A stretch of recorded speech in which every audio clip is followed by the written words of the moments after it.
사랑하는 성도 여러분, 평안하십니까? 한국 사람들이 참 좋아하는 말이 하나 있는데, 적당히 하자. 적당히 하자. 야, 적당히 하고 넘어가. 야, 너무 유난 떨지 마. 왜 이렇게 유난 떨어? 인간관계에서는 그럴듯하죠. 너무 튀지 말라는 겁니다. 그런데 이 적당히가 신앙에 들어오면 아주 무서운 게 됩니다. 믿는 건 좋은데, 야, 적당히 믿어. 교회 다니는 건 좋은데 너무 빠지지는 마. 야, 헌금하는 것도 좋은데 적당히 해. 야, 네 생활도 있잖아. 봉사하는 것도 좋은데 너 힘들다며. 힘든데 적당히 해. 이 적당히가 어떻게 인간관계에서 좋을지 모르지만 신앙에서는 우리를 피폐하게 만드는 것 중에 하나가 바로 이거죠. 혹시 이런 말 들어보셨습니까? 아니, 우리 스스로 그렇게 살고 있지는 않습니까? 오늘 본문에는 하나님의 백성을 적당이라는 자리에 붙들어 두려는 교활한 협상가가 등장하는데 바로 바로죠. 바로가 이야기하는 겁니다. 오늘 어떻게 이야기하는지 우리 구체적으로 한번 살펴보도록 하겠습니다. 자, 오늘 네 번째 재앙이 시작되는데요. 근데 이 재앙이요, 다 이어집니다. 이어져요. 처음에 뭐가 있죠? 피가 있었죠. 그렇죠? 두 번째 뭐가 있죠? 깨구리도 있었죠. 그 다음에 이가 있었죠. 이. 그리고 오늘 파리가 있는 거죠. 그리고 그 다음에 이어질 게 돌림병이 나오는데, 자, 그거 있잖아. 이게 다 이어지는 겁니다. 나일강이 원래 살던 곳인데 뭐예요? 피로 바뀌니까 거기에 살던 애들이 삐뛰쳐 나오는 거예요. 원래 개구리가 거기 사는데 자기 생활지 여기 어떻게 해요? 이게 오염이 되니까 거기 못 살고 이제 나온 거잖아요. 나와서 막 동네에 있으니까 거기 동네에 있다가 자기 살던 데 가니까 죽게 되죠. 죽게 되니까 쌓여있어요. 쌓여있으면 뭐가 생겨요? 이제 벌레들이 생기는 거잖아요. 그러니까 이가 생기고 그리고 파리가 생기는 겁니다. 이 파리 얘네들이요 또 뭘 옮겨요? 병을 옮기는 거예요. 그러니까 이제 앞으로 이어지는 것들이 그냥 하나씩 이게 원래는 애굽의 신이죠. 애굽의 신을 하나씩 치는 거고, 또 이게 점진적으로 그게 이어지는 재앙이 되고 있는 겁니다. 이게 어떻게 보면 재앙의 지금 순서로 지금 가고 있는 건데, 자, 네 번째 재앙으로 지금 파리까지 등장하고 있는 거죠. 무슨 파리가 문제 아니라 이 파리로 인해서 전염병이 생기고 또 질병이 생기고 하니까 큰 재앙이 되게 되는 거죠. 자, 하나님이 다시 모세를 아침 일찍 강가로 보내서 경고를 하게 하는데, 목사님 어제는 하나님 경고도 안 하고 치셨다면서요? 경고도 안 하고 이제는 더 이상 못 참으니까 탁 치신다면서요? 그럴 수 있죠. 근데 하나님이 얼마나 좋으시니까 그렇게 하려고 하다가도 하나님 또 마음을 바꿔놓고, 야, 다시 한번 가서 바로에게 경고해라. 그러는 분이 우리 하나님이십니다. 하나님이세요. 얘네 도저히 안 되겠다. 재앙 가운데서 또 마음을 돌이키고 또 마음을 기다려주고 인내해주고, 하나님이 그렇게 인내해주셔서 여러분들 지금 살고 있다고 믿으시기 바랍니다. 하나님이 인내를 안 하면요, 우리 이미 다 끝장났어요. 근데 우리는 죄악 가운데 있어도 하나님께서 기다려주셔서 바로 우리가 은혜받는 자리까지 나오게 된 거죠. 자, 오늘은 8일째인데 애굽 사람들이 이것이 왜 뼈아팠는지, 애굽에는 케풀이라는 신이 있었는데 딱정벌레 머리를 한 창조와 부활의 신이 있었어요. 그래서 애굽 사람들은 이 벌레를 생명의 상징으로 여겨서 이 파리같이 생긴 거죠. 이 파리죠. 이것을 부적으로 삼고 항상 지니러 다녔어요. 이 파리가 생명을 상징한다. 그래가지고 우리야 지금 더러워 지금 똥파리 하나 들어왔어. 그러면 빨리 그 에프킬라 가져와 이러는데, 이 파리가 어떻게 해요? 예전에 그런 기억도 있어요. 저 되게 싫어하는 다리 많은 벌레 있잖아요. 그게 돈벌레라는 거예요. 제가 들어오면 돈이 들어오니까 막지 마. 지금 그렇게 생각하는 사람 있어요? 이러지. 저게 돈이야. 근데 예전 사고가 그런 겁니다. 그러니까 우리가 예전에 그랬던 것처럼 지금 이 사람들 이해하면 돼요. 아, 파리 이런 게 아니고, 야, 파리는 우리에게 생명을 주고 축복을 주는 우리의 신이야. 신 이름이 있잖아요. 캐프리 신이야. 이러는데 하나님은 그걸 치는 겁니다. 어떻게 쳐요? 수많은 파리가 몰려와서 아니 이게 찌릿찌릿해 이렇게 만들어 버리고, 그리고 나서 부적 들고 다니는 사람이 있었을까요? 없었을까요? 그리고 나서 부적을 들고 다녔겠습니까? 그게 재앙이 됐는데, 하여튼 이 애굽 땅에 새까맣게 몰려와서 나라를 황폐하게 되는 거죠. 그래서 애굽의 신들을 지금 하나씩 쳐서 내가 믿고 의지하던 신이 지긋지긋해 재앙이 되는 순간입니다. 그래서요, 하나님 없는 우상은 결국 이렇게 됩니다.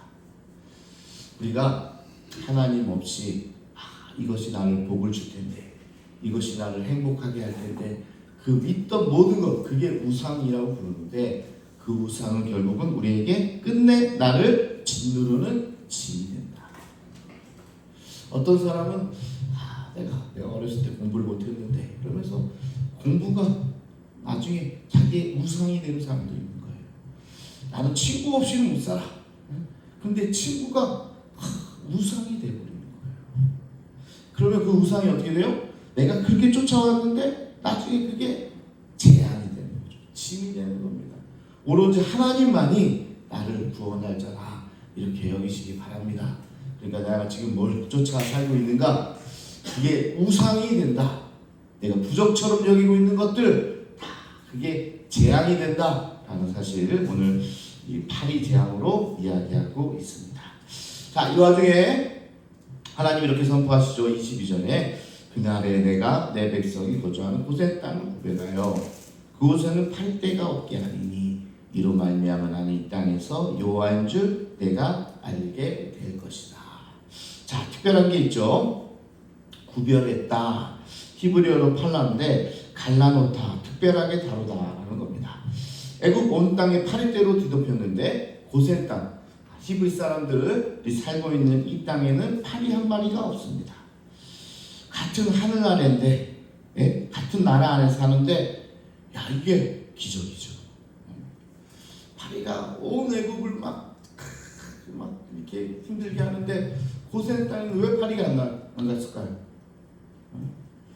거기에 뭐 특별하게 있었을까요? 아니면 하나님께서 막으시는 거죠. 그게 구별하는 겁니다. 구별. 세상에 죄악이 가득하지만 어떻게 해요? 이 교회는 구별된 장소가 돼요. 파리떼가 들어오지 못하는 장소가 돼요. 세상과 똑같이 생활하는 그런 사고방식으로 교회가 운영되면 안 됩니다. 세상에서 했던 생각 그대로 여기 가져와서 한다 그러면 구별이 아니죠. 우리는 달라야 되죠. 세상에서는 한 대 때렸으면 가서 2대 때려줘. 그럼 교회에서는요, 아니 목사님들 왜 용서하라고 하십니까? 달라야 되니까. 교회도 똑같이 하면 되겠습니까? 아니죠. 교회는 신성한 곳이 돼야 되고 거룩한 곳이 되어야 되는 겁니다. 다음 절에 하나님께서 한 번 더 말씀하시는데 내가 내 백성과 네 백성 사이에 구별을 두리니. 자, 이게 구별을 한다고 그랬는데 여기서는 좀 다른 단어예요. 팩두트라는 단어인데 여기에서 구별은 아까처럼 이렇게 파리떼가 있고 없고 구별이 아니라 구속이라는 뜻이 더 큽니다. 뭐냐? 곧 값을 치르고 건져낸다라는 것입니다. 자, 이 성경적 의미는 하나님이 우리를 구별하는 것은 우리를 곧 구속하는 것이 된다. 여기까지 가야 되는 거죠. 자, 구별이 됐어요. 세상과 이곳은 다른 곳이에요. 그럼 다른 곳에서만 끝나는 것이 아니라 구별된 이 장소는 하나님께서 은혜로 우리를 사는 장소가 되신다. 그러니까 우리가 세상과는 다른 삶을 살아야 되는 거죠. 그래야 하나님으로부터 구원의 은혜를 받기 때문에 그런 겁니다. 이스라엘은 여전히 애굽 땅에 살고 있었습니다. 그런데 하나님은 그들을 갈라 세웠다는 거죠. 그들은 그 구별은 단순히 너희는 다르다는 선언이 아니라 내가 값을 치르고 너희를 건져내겠다는 약속이 들어있는 겁니다. 자, 여기서 보여주고 있는 거예요. 단순히 고센 땅에 파리떼가 오는 것이 아니라 내가 너희를 이제 앞으로 구원해내겠다, 구속해내겠다, 출애굽시키겠다는 의지가 여기에 담겨있는 겁니다. 그래서 앞으로 계속적으로 고센 땅에는 재앙이 미치지 않느니라 이런 말들이 이제 나올 거예요. 그 나올 때마다 뭐예요? 하나님의 계획은 그냥 여기서 재앙이 벗어나는 정도가 아니라 아예 출애굽시키려는, 구원시키려는 구속사의 역사가 이제 시작되겠구나, 이렇게 여기시면 여러분들이 더 말씀을 깊이 이해할 수 있습니다. 그래서 세상의 한복판에 살면서도 세상에 속하지 않는 것, 그것이 우리를 향한 하나님의 구속의 표시다. 중요한 말씀이죠. 왜 아까 다시 얘기해, 왜 우리는 저런 사람처럼 저도 화가 나는데 왜 이렇게 못 때립니까? 왜 구별된 삶을 살아야 됩니까? 우리도 펑펑 쓰고 싶은데, 우리는 내 마음대로 살고 싶은데 왜 그래요? 그렇게 구별돼야 우리가 하나님의 은혜로 구속받는, 구원받는 자가 되기 때문에 그렇습니다. 똑같이 살면 하나님이 우리를 구원해 주지 않는 거죠. 그 의미를 여러분들이 오늘 말씀을 통해서 깨닫기를 원합니다. 자, 바로가 이제 모세를 부르죠. 이번에는 좀 다릅니다. 그전에는 그냥 치워달라고만 했는데 협상을 하기 시작합니다. 25절에 너희는 가서 이 땅에서 너희 하나님께 제사를 드리라. 들으셨습니까? 바로가 바뀌었어요. 허락해 준 거 아니에요? 얼마나 감격스럽습니까? 그렇죠? 허락해 줬어요. 가서 예배를 드리라는 거예요. 제사를 드리라는 거예요. 근데 이 땅에서 드려라. 이 땅 여기서 드려라. 허락을 해줬는데 제한을 둔 거죠. 여기서 해라. 그게 허락해 준 겁니까? 안 해준 겁니까? 네, 그랬더니 이제 모세도 이야기하잖아요. 우리가 송아지를 잡아서 제사를 드리는데 거기에는 소를 또 신성히 여기니까, 우리가 당신들이 신성히 여기는 것을 제물로 드리면 분란이 일어나겠습니까? 안 일어나겠습니까? 저희가 어떻게 여기서 우리 하나님께 예배를 드리겠습니까? 문화적 차이가 있지 않습니까? 아마 당신들이 우리를 이해하지 못하고 우리를 죽이려 할 겁니다. 이곳에서는 예배를 드릴 수 없습니다. 어떻게 보면 모세도 협상으로 나오니까 어떻게 보면 변명을 하면서 핑계를 대면서 그럴 수 없다고 이야기하고 있는 거죠. 자, 여기서 예배가 되지 못하고 곧 싸움이 된다라는 말에 신앙에는 세상과 도저히 섞일 수 없는 지점이 있다는 것을 이야기하고 있는 겁니다. 어지간한 건 양보하고 맞춰줄 수 있는데, 그러나 예배의 본질만큼은 세상 방식으로 드릴 수 없다. 이것을 모세가 이야기하는 거예요. 우리는 사흘쯤 광야로 나가서 예배를 드리겠다는 겁니다. 타협을 걸어왔는데, 타협을 걸어온 거예요. 너희들 예배도 드려도 되지만 이곳에서 드려라. 적당히 해라. 이렇게 지금 타협을 걸어왔는데 모세는 뭐예요? 이 예배만큼은 타협할 수 없습니다. 이게 우리의 신앙이 됐으면 좋겠어요. 다른 거는요, 여러분 양보 많이 해주세요. 세상에 져주세요. 근데 뭐만큼은 양보하면 안 돼요? 근데 어떤 분은 예배까지 양보해. 그래? 세상이 싫어하니까 우리 예배 드리지 말자. 그리고 세상이 좋아하겠어요? 우리가 예배 드리고 세상을 안 좋아해요. 사탄이 우리가 하나님 앞에 헌신하는 거 안 좋아하죠. 그러니까 세상으로 딱 둔갑해가지고 못하게 해요. 예배도 못 드리게 하고 봉사도 못하게 하고 헌신도 못하게 하죠. 근데 그거 다 양보하면 되겠습니까? 원합니까? 아니에요. 양보할 건 있지만 또 우리가 끝까지 고수해야 될 게 있다는 거예요. 그게 놓치지 말아야 될 예배입니다. 예배. 하나님께 예배하는 거. 근데 그것까지 양보하게 되면 어떻게 돼요? 구별이 사라지게 되는 겁니다. 그러니까 모세가 양보하지 않는 겁니다. 아닙니다. 우리는 광야로 나갈 겁니다. 그랬더니 바로가 딱 보니까 아주 결심이 굳어있어. 그러니까 안 될 것 같으니까 두 번째 전략을 쓰죠. 28절에 좋아. 광야에서 그래 드려. 니네가 원하는 대로 해. 그러나 야, 너무 멀리 가지는 마. 이렇게 이야기하는 거죠. 이것이 세상의 전략이죠. 여러분, 이 얼마나 무서운 말인지 아십니까? 바로는 이스라엘 신앙 자체를 막지는 않았습니다. 그러나 거리를 조절하려고 한 거죠. 왜죠? 언제든 다시 끌고 올 수 있는 차례를 거리만을 두려고 하는 겁니다. 완전히 놓아주면 영영 잃어버리니까 그것을 다 테두리를 치고 있는 겁니다. 세상이 우리에게 하는 말도 똑같습니다. 예수 믿는 거 좋아. 그런데 너무 멀리는 가지 마. 야, 무슨 새벽 기도까지 하려고 그래. 주일날 한번 교회 가잖아. 그거면 충분해. 야, 뭐 헌금하는데 무슨 11조까지 드려. 그냥 헌금하잖아. 주일 헌금하면 되지. 야, 네가 해야 돼? 야, 다른 사람이 해. 하루 종일 주일날 예배, 사실은 예배 1시간 드리는데 뭐라고 그래요? 옆에서는요? 야, 하루 종일 가서 예배 드리고 와가지고 이 과장하죠, 과장. 사실 그분 섬기는 거 얼마 없는데, 야, 너 교회 하루 종일 섬겨? 거기 교회 가서 살아라. 사실 우리 교회 그런 얘기 들을 만한 사람 없습니다. 없어요. 없어요. 진짜 없어요. 우리 스스로 비교해서 다른 사람들보다 섬기는 사람은 있어도요, 야, 우리 교회 그런 말 들으면 너 하루 종일 가서 교회에서 그래. 그런 들을 만한 사람 없어요. 근데 뭐예요? 그렇게 적당히 해. 교회 가서 그렇게 그냥 교회 빠져 사냐? 그게 세상에서 이야기하는 거죠. 사탄은 우리 믿음을 뿌리 뽑으려고 하지 않지만 적당히로 둘러싸면서 온전히 신앙생활 하지 못하게 하는 거죠. 어떤 분이 그러셨잖아요. 그냥 적당히 해야 돼. 네가 행복해야지. 네가 행복해야지. 네가 왜 가서 거기서 그렇게 구속당해? 그냥 빠지고 싶으면 교회도 좀 빠져도 돼. 그게 얼마나 정말 나쁜 신앙으로 이끌어가는지, 그게 바로 오늘 바로가 했던 말입니다. 자, 그래서 모세는요, 기도해 주겠다고 하면서 이렇게 몫을 받습니다. 29절에 오직 바로는 간교하게 행하여 백성을 보내지 아니하는 일이 없기를 바라나이다. 쉽게 말하면 이겁니다. 왕이시여, 이번엔 제발 속이지 마십시오. 모세는 이미 알고 있었던 겁니다. 급하니까 이 바로가 하는 말이지 이 사람의 마음이 진짜로 바뀐 게 아니라는 것을 이제 모세도 눈치챈 거죠. 아니나 다를까 8일때가 다 물러가니까 32절은 이렇게 끝납니다.